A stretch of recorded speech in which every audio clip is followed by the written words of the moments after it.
नमस्कार। आज हम सामाजिक अध्ययन शिक्षण विषय के अंतर्गत अध्ययन करेंगे सामाजिक अध्ययन या सामाजिक विज्ञान के उद्देश्यों और लक्ष्यों का अर्थ एवं परिभाषाओं का। वहीं जानेंगे उद्देश्य और लक्ष्य में क्या अंतर है। ईश्वर की समस्त रचनाओं में सर्वश्रेष्ठ जीव मानव ही है और मानव की श्रेष्ठता का कारण उसके पास बुद्धि और बौद्धिक शक्ति का पाया जाना है। इसी बौद्धिक शक्ति के कारण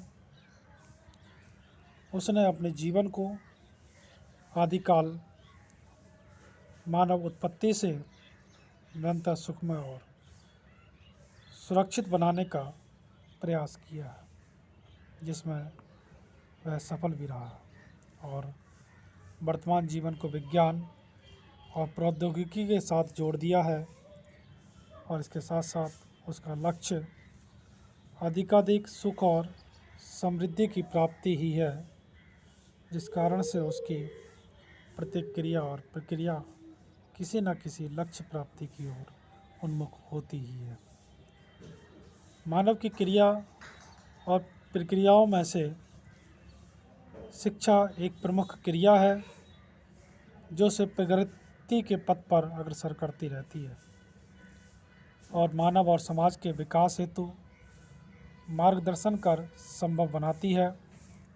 शिक्षण एक उद्देश्य केंद्रित प्रक्रिया है, जबकि शिक्षक शिक्षण कार्य हेतु कक्षा में जाता है, तब वह अपने विषय के अनुरूप उद्देश्यों को निर्धारित कर लेता है। सामाजिक अध्ययन विषय के अंतर्गत अनेक विषय इतिहास, भूगोल, अर्थशास्त्र, नारीशास्त्र का समावेश किया जाता है। उसके अनुरूप ही शिक्षण उद्देश्यों का निर्धारण किया जाता है। उन्हीं उद्देश्यों के अनुसार ही वह विधियों, प्रविधियों आदि का चुनाव कर अंतर प्रक्रिया द्वारा छात्रों का व्यवहार परिवर्तन करता है। उद्देश्य और लक्ष्य दोनों शब्द पर्यायवाची शब्द हैं, परंतु इनकी सीमाएं भिन्न हैं। उद्देश्य ऑब्जेक्टिव्स का शाब्दिक अर्थ उच्च शिक्षा का संकेत और उच्च दिशा एक आदर्श स्थिति होती है, उसे पूर्ण रूप से प्राप्त करना एक कठिन कार्य होता है। इसके विपरीत लक्ष्य या एम्स शब्द एक वास्तविक स्थिति की ओर संकेत करता है। इसे उद्देश्य के माध्यम से सरलता द्वारा प्राप्त किया जा सकता है। दूसरे शब्दों में लक्ष्य या एम्स एक दूरस्थ स्थिति की ओर संकेत करता है, जिसे उसके पूर्ण रूप में प्राप्त करना एक कठिन कार्य होता है। और उद्देश्य objectives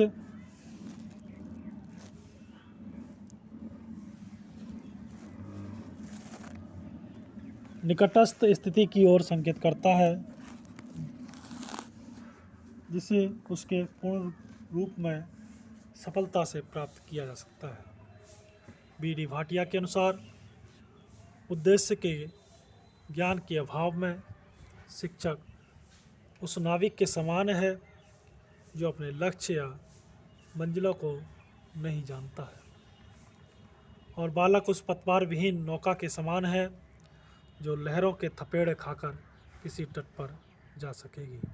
without A knowledge of objective the teaching is like a sailor who does not know his goal or destination, and child is like a rudderless vessel which will be drifted along somewhere ashore।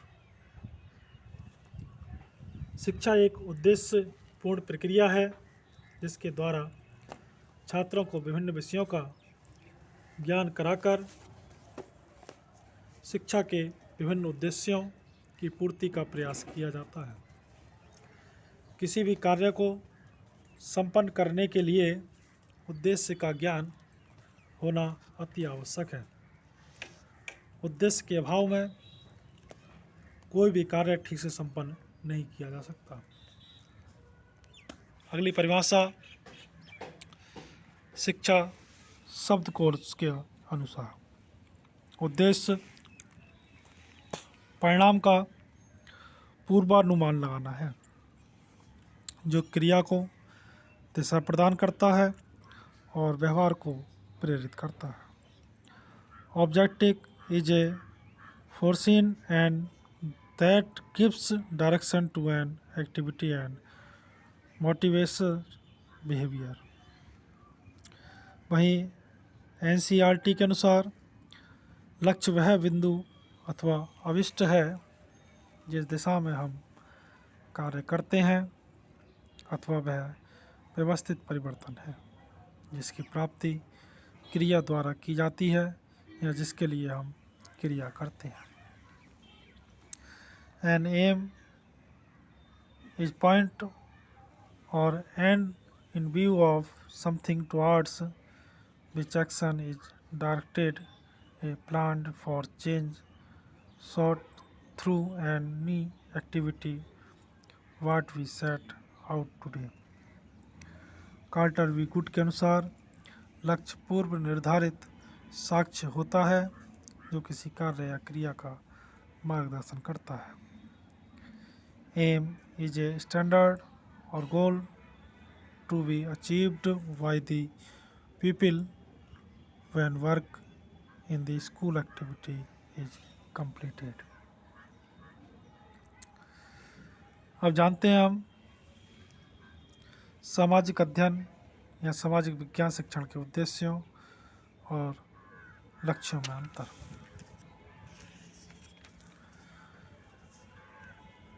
प्रायः उद्देश्य या objectives और लक्ष्य AIIMS दोनों शब्दों को समानार्थी रूप में देखा और समझा जाता है। वास्तव में इन दोनों के अर्थ भिन्न भिन्न हैं। उद्देश्य ऑब्जेक्टिव्स और लक्ष्य एम्स के अंतर को हम निम्न के अनुसार समझा सकते हैं। सबसे एक तरफ है उद्देश्य और एक तरफ लक्ष्य। उद्देश्य अल्पकालीन होते हैं,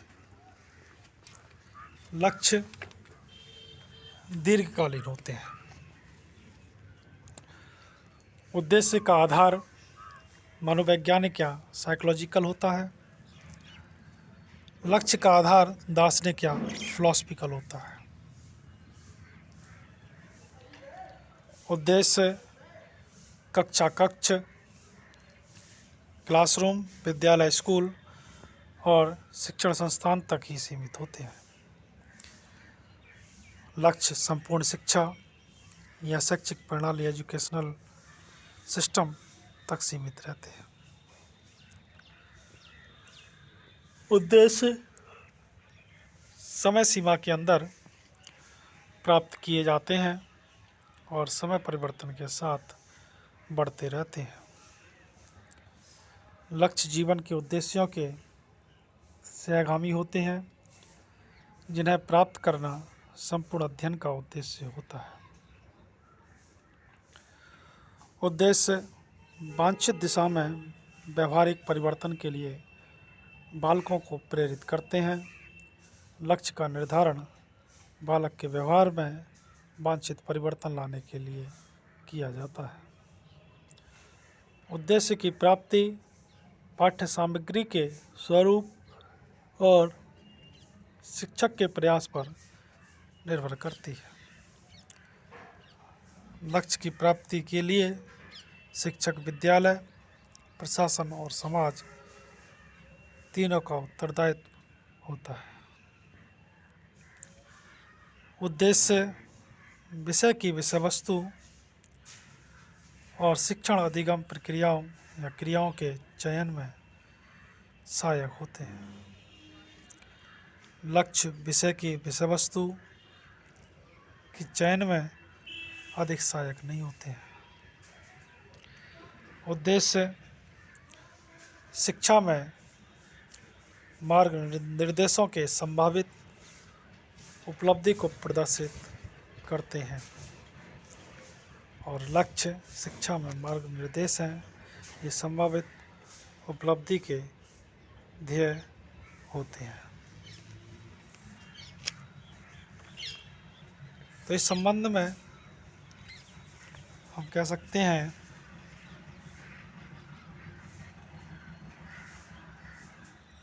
कि उद्देश्य परिणाम का पूर्वानुमान लगाना है जो क्रिया को दिशा प्रदान करता है और व्यवहार को प्रेरित करता है।